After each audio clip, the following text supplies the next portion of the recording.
best hitters love tees. The best hitters love tees. This right here is the best teacher you can have. Nobody has to be with them. It's the best teacher. So make sure that you try to find some way, whether it's a fun way, whether it's a challenge, I don't know what it is, but make sure you try to find some way to make sure that they know that that tee is important. And if they come to camp, I will stress that. They will know that tee is your best friend. But our best hitters love the tee, okay?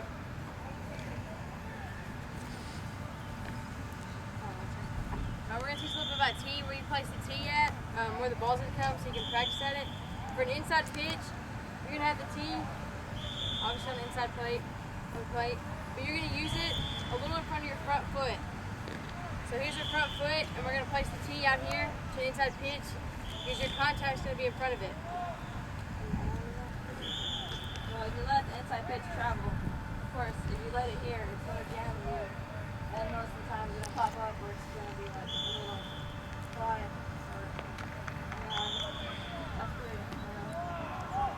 For an outside pitch, you're going to place a tee in the same spot, but you're going to want to hit the ball back. You're going to let it get back to you, so it's going to be in front of your back foot. Because if you hit it out to in front, it's going to be a weak ground ball, or it's a really weak hit. And a lot of times, I'm going to interject right here, but a lot of times,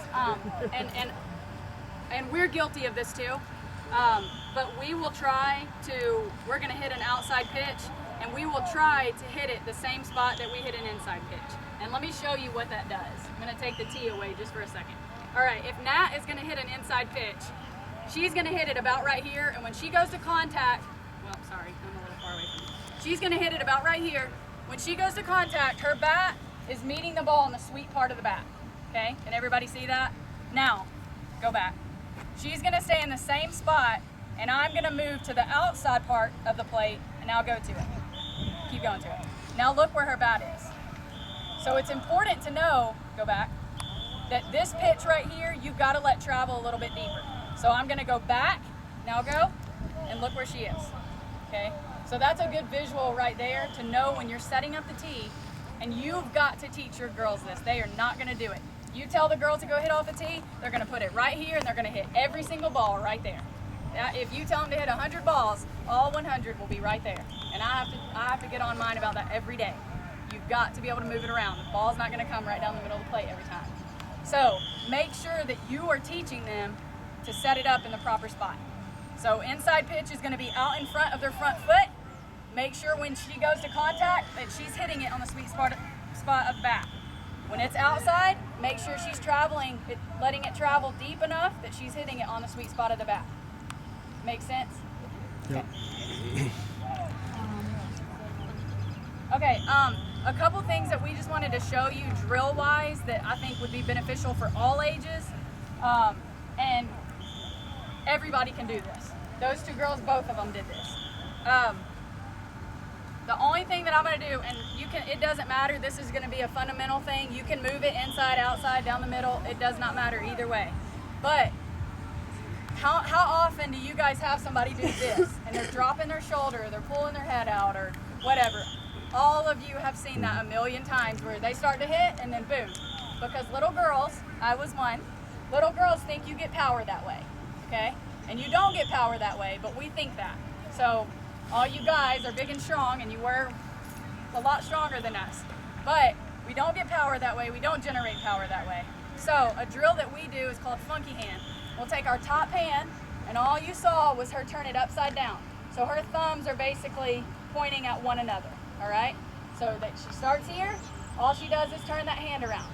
She is going to really focus on pushing through with that top hand.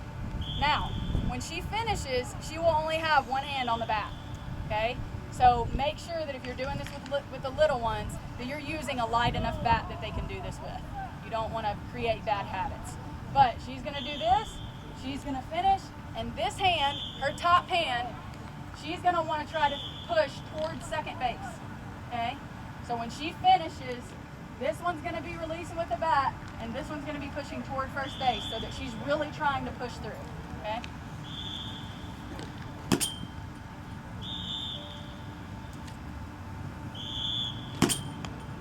And it's the same swing that she would have if she had it the other way. And I've seen a lot of people that will hit shots this way. You turn them back around and drop immediately, but really try to focus on that. You can hit off a machine like this. You can hit front toss. You can hit, it does not matter. You can do this in any facet. Okay, everybody see that? Okay, so that's one thing. The other thing that we do to try to keep people from dropping, because I feel like that's probably our biggest, worst habit, we will take the bottom half of our swing completely out. So we're gonna stand really wide. It's gonna be uncomfortably wide, okay? As wide as we can get, and we're only focusing on this top half. So all that we're doing, you can still use hip rotation, okay? Her hips will still turn, but she's really focusing on this. And it's extremely difficult when you're this wide to drop down like this.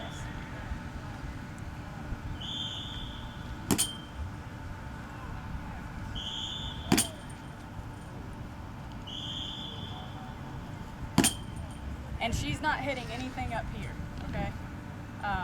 And I really don't think that you will, as long as you're doing that correctly. And like I said, it's going to be uncomfortable for them for a little bit, but they'll be fine. The last thing that I wanted to show you, just making sure, sometimes you'll also see girls. So this is a problem. Also a problem is this, and you swing only with your arms and you don't really get your lower body into it. And we were just in the hitting facility and watching our girls versus baseball boys.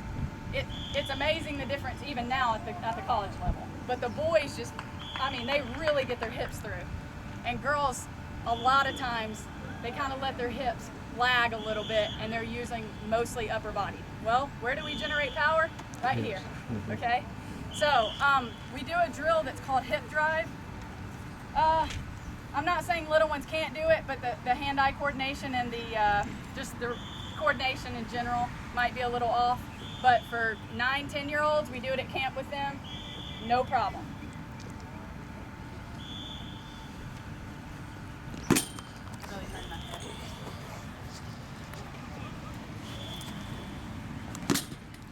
So she's really just trying to focus on, and obviously you're never going to swing like this in a game, but she's really trying her hardest to focus on turning that hip and then getting it through and pushing everything that she has through it.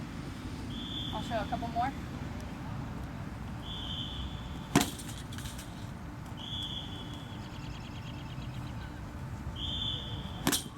Good. A couple key things. Make sure when you're teaching hitting that you're teaching hitting the top half of the ball, okay? And that you can take these balls right here are white softballs, and you can color them with a magic marker the top half, and from the middle to the top, and make sure that they're focusing on hitting that middle line and they're not hitting up underneath it. Okay? So that's where you're gonna cause this. And if they can think about splitting the ball in half, all they're trying to do is split that ball in half. When they hit it, they're gonna have a much better shot. Okay? This drill and funky hand will really teach them the correct direction of their swing, because the trajectory of their swing is important. We don't want to teach that, we want to teach that, okay? That direction. Just for you guys, and I don't know how much of this you're going to want to relay to them, but they need to understand that when they're swinging, this bottom hand is the one that starts your swing. Bottom hand starts it, top hand finishes it. And both at contact are important. But you have a lot of times you will see that our girls will be top hand, either they'll be lazy in their top hand, and then you'll say, okay, you're lazy in your top hand, and then immediately my girls will go, boom, okay? And so there's got to be a happy medium. If I'm going to cut that ball in half, I've got to go that direction. If I'm going to cut that ball in half, I've got to make sure that my swing is slightly downward, and it's not chopping at it. There was a time when people taught that, and that's not it, okay? If you think about a table, being right over this ball, honestly, it's going to be a little underneath that table, but not much. You're going to be able to slide right across that table. When I finish, I'm going to go through just like that, and my swing is very level, okay? So just be careful with that. You're going to see a lot of girls I go to parks, this is high schools, I see this a ton. But people will finish their swing and they think it's cool to hit themselves. And they will swing and they do that right there. I'm not certain where that ever came in or why you would want to attack your back. But it happens all the time. And you guys are working with them small enough that if they're doing that, you can fix that. At the high school level, I can't fix that, okay? You can fix it, you know, when they're 13, when they're 17, there's not much you can do, okay? Yes, you can work on it, but that habit is so ingrained in them, so that's why it's so important when they're young to do this. Little kids are not always going to be strong enough to do this. Some are, some aren't. Most everybody on my team lets go of the bat, okay? And what I mean by that is not, Natalie's going to swing and you're going to notice that she's not going to have both hands on here. Because what that does is it pulls off your shoulders. You'll see a lot of girls, especially older girls, that'll pull off, they'll hit a pitch and then they'll be all out here. When she keeps here, when she lets go, she keeps her head and everything inside. Now she's not hitting one-handed either. She's using both her hands. She's just kind of letting that one go off the bat. If you have a kid that's really pulling off the ball and you can tell, try that with them. I'm not saying that it's going to cure everything, but that's something that that's a troubleshooting area that you guys could just play around with. It's definitely made a difference in a lot of our girls, no doubt. Do you lose any power by doing that?